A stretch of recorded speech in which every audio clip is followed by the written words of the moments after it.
are we already beginning to see the effects of what the recent listings that we recently saw when it comes to Onyx and what that has already done when it comes to it? Well, I like to lean towards yes, and let me explain what I mean by that in today's video, even though nothing I say is financial advice and even though I'm not telling anyone to do anything. But did you know that, again, this year, recently, we saw that Onyx got listed on a place called Upbit, and that's really massive. It's not the most popular out there, but it's not bad, right? But we have to consider this. For instance, so far, despite the very short amount of time that Onyx has been listed on there, in terms of exchanges that are centralized, and if we consider kind of the volume that they have contributed towards Onyx in the past 24 hours, Upbit is actually ranked second. It only really loses out to HTX, by the way, and this is in regard to Onyx when I take a look at CoinMarketCap. So again, if I take a look at Onyx on CoinMarketCap and I see the markets that, Onyx is in, basically, and if I take a look at it from a centralized standpoint of view in terms of exchanges, Upbit so far is contributing the second most volume towards XCN in the past 24 hours, which I think is actually pretty impressive considering, again, that Onyx hasn't really been listed on there for too long and it's already been able to do that so far. So imagine if there was an actual altcoin season, what would that do? That's the way I view it, right? I mean, only time will tell, but we have to consider. Onyx, in my opinion, I found it to be pretty surprising and kind of shocking actually that last year it was able to reach around $1 billion in terms of market cap and the exchange listings weren't even that good. Like if we think about it, okay, like Onyx, it was more popular last year than right now, but the listings arguably as of right now are better. Think about Onyx as well, right? Getting listed recently on Aster. Aster is very massive. Onyx, I think the listings are just better right now than last year. It seems kind of odd because Onyx as of right now, the market cap is around 200 million, but I'm just saying, the market sentiment isn't the best. Keep in mind, last year, with just a decent market sentiment, it wasn't even the best, just a decent market sentiment with listings that aren't that good and with fundamentals that are not as good as right now, Onyx was able to reach around $1 billion in terms of market cap. That's, I think, something that in hindsight, I think is kind of impressive considering the limiting factors that it had last year. And the thing is, Onyx is so low to the point that going back to that, again, we're around 5 times lower than that, which is kind of surprising actually, but that's besides the point. Who knows if it could ever go back there, but this is just my mindset. Not to mention, again, Onyx as of right now, I think arguably has better fundamentals, better listings. So what would it do if there was an actual altcoin season or not if, let's say, the market sentiment just went back to where it once was last year? That's the thing. If it kind of maybe surpassed what it did last year, it wouldn't be such a big surprise to me because when I just take a look at the better fundamental factors for Onyx this time around when compared to before. And people like to tell me though, okay, what happened to Onyx fundamentally? Like they say it kind of stayed the same. But I disagree with that. There's one big factor that changed, in my opinion, and that is the mainnet launch of Goliath this year. We saw the testnet launch last year, but we saw the mainnet launch this year. Pretty massive, right? Now, granted, people like to say, but it doesn't increase the utility when it comes to Onyx. Well, it kind of does. I mean, if we think about it, Onyx, or should I say XCN, it's used for transaction fees, right? When it comes to Goliath. Keep in mind as well, 10% of those fees are burned. So we got to think about that sometimes, right? That in theory indirectly creates a deflationary pressure. Are the effects that much as of right now? No, not really, because the market sentiment isn't doing the best. The adoption when it comes to Goliath inherently also isn't the best. So we're not seeing that much of a deflationary factor as of right now yet, maybe, right?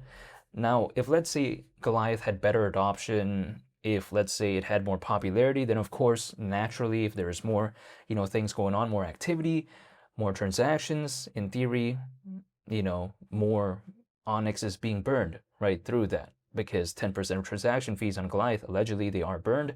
But besides that point, if I take a look at that right there, it's just the timing wasn't good when it comes to the launch of Goliath in a sense where it didn't align well with the sentiment when it comes to altcoins. But on the flip side, though, I actually think it's good timing nonetheless, because it actually gives them more time to kind of, I guess, improve it, right? Because if we think about it, usually when projects launch things, when the market is doing really good, sure, it creates good sentiment in some cases, but they don't have time to kind of work out all the imperfections, if that makes sense, because they're too caught up in terms of the market sentiment. Sometimes the adoption is catching up too fast and they don't have time to kind of fix it. So it's actually somewhat a blessing in disguise that they actually launched, I think, the mainnet of Goliath this year, as opposed to, let's say, they launched it maybe later on when the market was doing a lot better.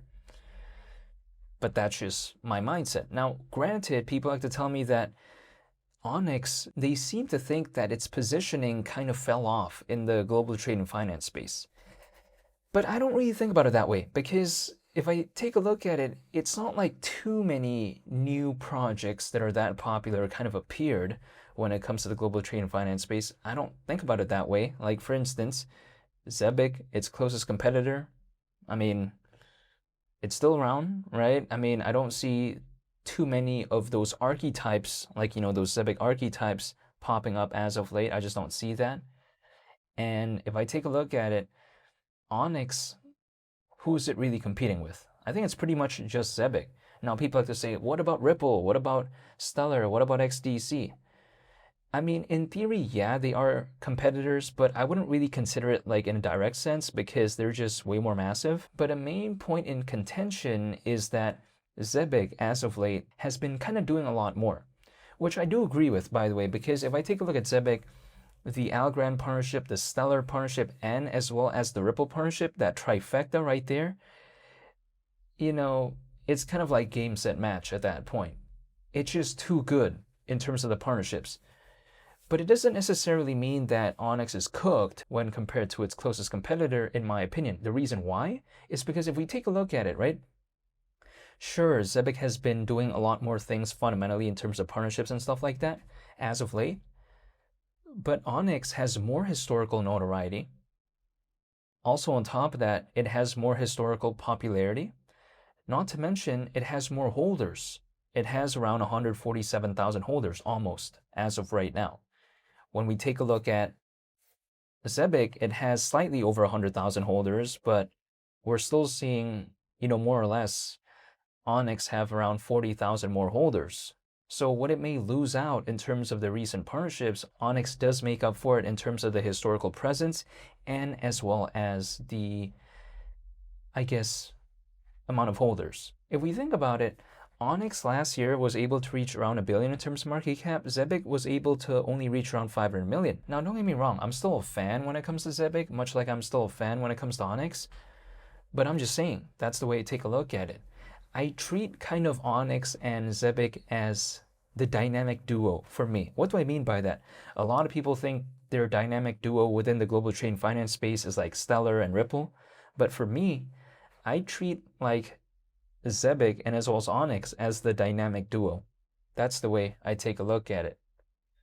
But don't get me wrong, if people want to consider Zebic to be the Ripple and Onyx to be the Stellar, I don't think it's like a bad thing. Like, I don't think it's like mean, I actually think that, if I would even want to consider it that way, I would think it's actually a pretty cool thing because it's kind of a compliment, right? If someone says that Zebic is a miniature version somewhat of Ripple, or Onyx is a miniature version, I guess to a certain extent, of Stellar, some people would arguably say.